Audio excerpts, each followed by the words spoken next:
এটার জন্য আপনি 15 লাখ টাকা দেন। এইভাবে করে কালেকশন ইজ গোয়িং অন। ঠিক আছে। আর অনেকেই আছেন যারা সুস্থ হয়ে গেছেন, তারা তাদের হাসপাতাল বেড ছাড়ছেন না, ওইখানেই আছেন ওনারা। এনি স্টেটমেন্ট অন দিস, যে মেঘনা নদী কিভাবে ভরাট করে ওইখানে ইপিজেড করা হয়েছে? নাই।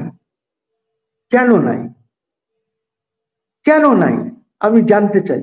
যে আপনারা যদি এইভাবে দেশ চালান, তো election is not the final issue, রাষ্ট্র বাঁচাতে হবে তো। আপনারা যদি ব্যর্থ হন অর্থনীতি চালাতে, বা আপনারা ল এন্ড অর্ডারে যদি ব্যর্থ হন, তাহলে উপায়টা কি আছে? দেখেন, রাজ কি উনি যেটা আছেন প্রধানমন্ত্রীর অফিস বা whatever, you need vision. Politicians need vision to run this country, run any country for that matter. আমার ভাই ফরাদ সাহেব বলেছেন এটার ব্যাপারে, যে কোয়াজি কোয়াজি কোয়াজি বিজনেসম্যান নাকি বলেছেন উনি। হ্যাঁ, it's not only quasi businessman, parliament had become a house of gundas. It became a house of gundas and nothing else. গুন্ডাদের ইয়ে ছিল, এমপি ছিল না, তারা গুন্ডামি করেছে ওইখানে বসে, লোকজনকে ব্ল্যাকমেল করেছে, টাকা পয়সা বানিয়েছে। মানে এই যদি সংসদ হয়, খালি বিজনেসম্যান না,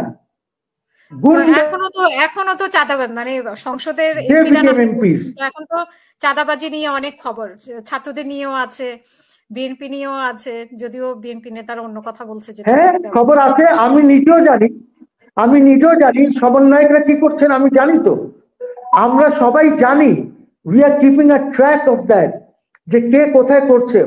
আপনাকে আমি বলে দিই জাস্ট একটা ছোট কথা, এরা সবাই কিসের হাসনাত, কিসের সার্জিস, কিসের মাহফুজ, দে আর অল ডুইং চাঁদাবাজি। কিভাবে করছে? আমরা দল গঠন করছি, এইটার জন্য টাকা লাগবে, আপনি 10 লাখ টাকা দেন। বলছে যে যারা হাসপাতালে আছে এদের বিল পেমেন্ট করতে হবে, এটার জন্য আপনি 15 লাখ টাকা দেন। এইভাবে করে কালেকশন ইজ গোয়িং অন। ঠিক আছে। আর অনেকেই আছেন যারা সুস্থ হয়ে গেছেন, তারা তাদের হাসপাতাল বেড ছাড়ছেন না, ওইখানেই আছেন ওনারা, দখল করে রেখেছেন। অনেক কিছু হচ্ছে, এইগুলি কোনো সাহেব জানেন না। সুস্থ হয়ে ফেরত যায়নি অনেকেই, আবার আসছে, যাচ্ছে না, ওইখানেই থাকছে, because that's a good place for collecting মানি।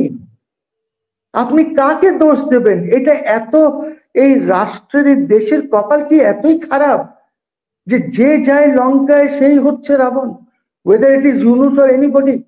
আমি তো আপনাকে একটা লিস্টই দিয়ে দিলাম যে উনি কি কি নিয়েছেন এই 5-6 মাসের মধ্যে। কোথায় যাবেন? You tell me Hasina, what should we do? Akhtar ভাই আছেন, আক্তার ভাইয়ের তো ব্যবসা ছিল, ওনার কি অবস্থা করেছে?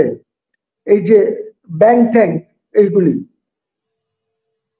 যারা 2 লক্ষ কোটি টাকা নিয়ে গেছে ওদের তো কিছু হয় নাই, যারা 60,000 কোটি টাকা নিয়েছে, লেট মি টেল ইউ, ধরেন মেঘনা গ্রুপ, তারা মেঘনা নদীর মধ্যে ভরাট করে ইপিজেড করেছে।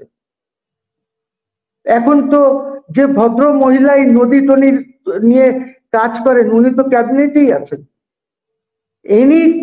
এনি স্টেটমেন্ট অন দিস, যে মেঘনা নদী কিভাবে ভরাট করে ওইখানে ইপিজেড করা হয়েছে? নাই। কেন নাই? কেন নাই আমি জানতে চাই। আপনি ভ্যাট লাগাচ্ছেন, যেভাবে ইচ্ছা আপনি করে যাচ্ছেন, আপনার কে দিয়েছে ক্ষমতা? আপনি এনভায়রনমেন্ট ট্যাক্স লাগাচ্ছেন, আপনি কার্বন ট্যাক্স লাগাচ্ছেন, মানে কি কি হচ্ছে? আপনি আজ পর্যন্ত একটি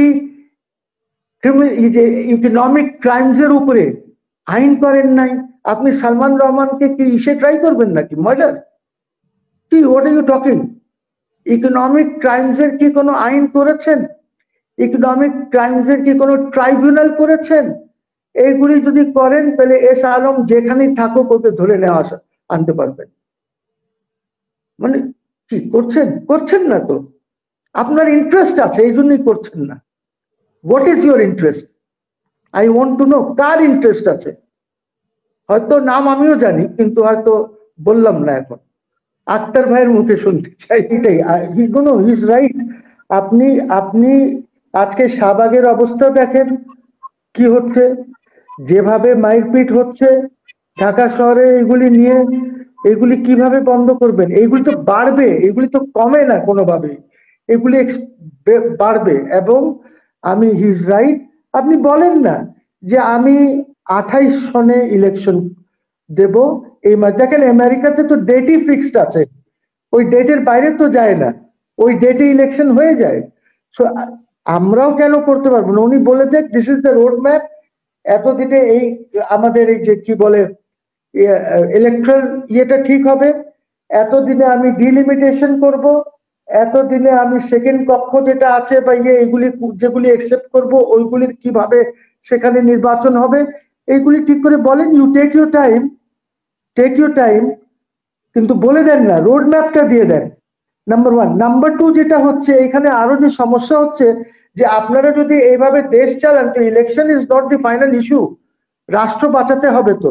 আপনারা যদি ব্যর্থ হন অর্থনীতি চালাতে, বা আপনারা ল অ্যান্ড অর্ডারে যদি ব্যর্থ হন, তাহলে উপায়টা কি আছে? বিএনপির মতন বড় দল, তারা তো নিশ্চয়ই রাস্তায় নামবে, এটা বন্ধ করতে হবে তো। আপনি কি দেশটাকে ধ্বংস করে দেবেন নাকি? যে অর্থনীতি চলছে না, আপনার ল অ্যান্ড অর্ডার নাই দেশে, যার যেখানে ইচ্ছা যা করছে, এইটা বন্ধ করতে হবে তো। তাহলে what option will BNP have as a big দল অর জামাত? যখন দেখবে যে দেশটাই শেষ হয়ে যাচ্ছে, তখন তো রাস্তায় নামতে হবে। আপনি ইলেকশনের ডেট দেন বা না দেন, হোয়াট এভার, দেশ বাঁচানোর দায়িত্ব তো আমারও, আপনারও, সবাই আমাদের। তখন তো রাস্তায় নামতে হবে। উপায় কি? আপনি ঠিক করেন এইগুলি অর্থনীতি, আপনি ঠিক করেন ল অ্যান্ড অর্ডার, যেগুলি ডাইরেক্টলি এক জনগণের সাথে সম্পৃক্ত। আপনি যা করার করেন, বাট এটা ঠিক করেন এবং রাষ্ট্রকে সিকিউরিটি প্রোভাইড করেন।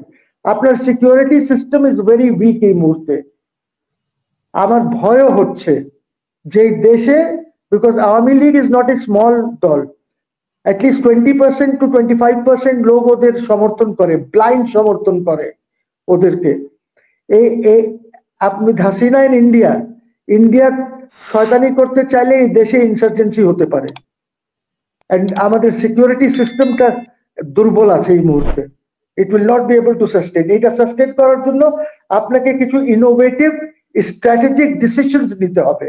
স্ট্র্যাটেজিক ডিসিশনস, বুঝছেন? You have to enter into some agreements, strategic agreements with some countries. অসংখ্য ধন্যবাদ।